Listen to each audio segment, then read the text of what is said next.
Good morning, good day, wherever you are.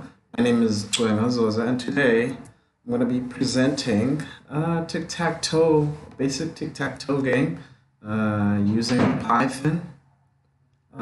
Basically, it looks a bit something like this when you run it, um, where you'll be asked to enter a position in the grid there.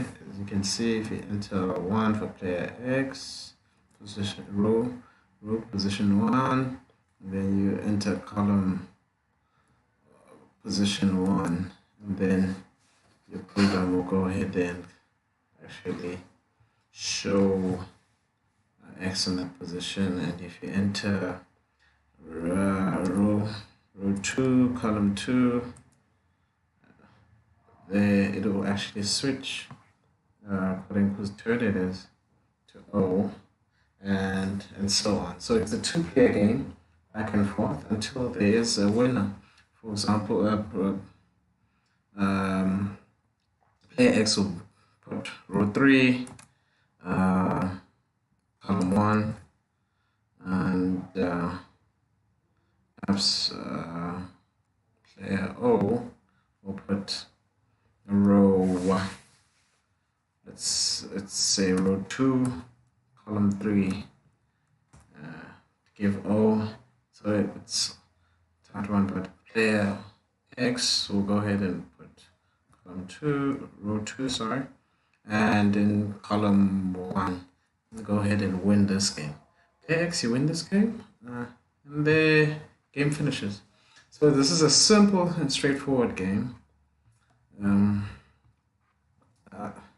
You can go ahead and actually clear that every time it runs, so you don't actually have to see the history. But this is like a manual sort of two-player personal game, so we could automate it, but today we're just gonna focus on uh, actually basic functions of this game, and we'll actually go into the code too.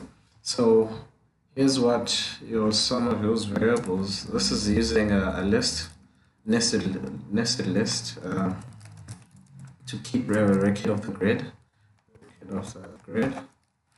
and this is a game state just to keep because this is running in a loop, as you will see over here below.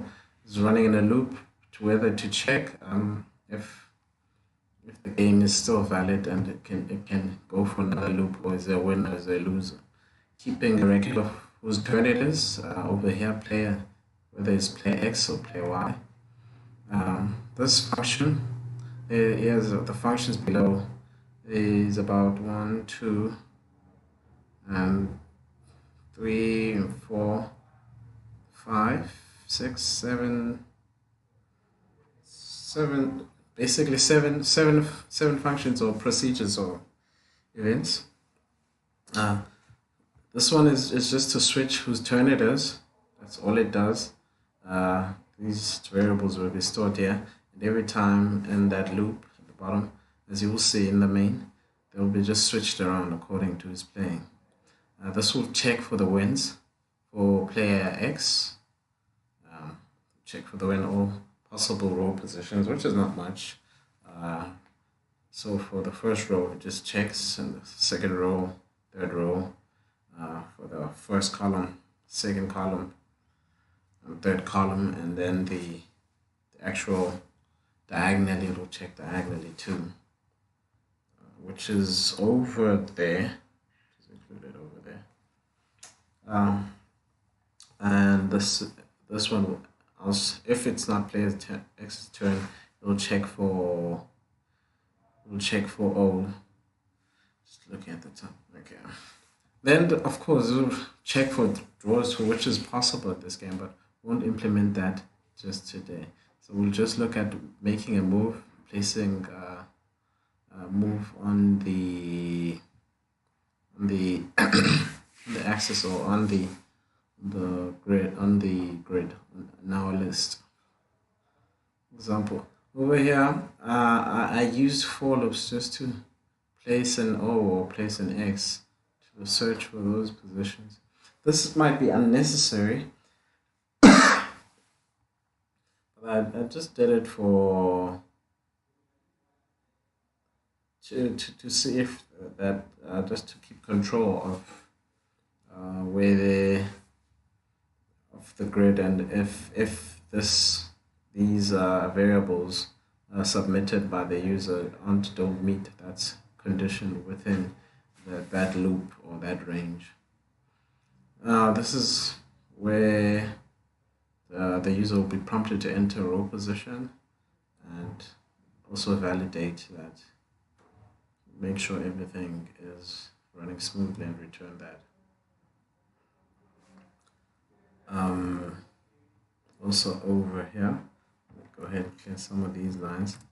What I like about Python is also very readable and makes things clear to see. An invalid input, and so goes for the columns. These are the columns, and these are the row positions. This will actually print the board, the actual existing board, or wherever it is on the display screen, which is print this out. Okay, so we can begin. We'll go ahead and add a new tick just by right-clicking on the project. Say new Python file. We will call this new tick Python file.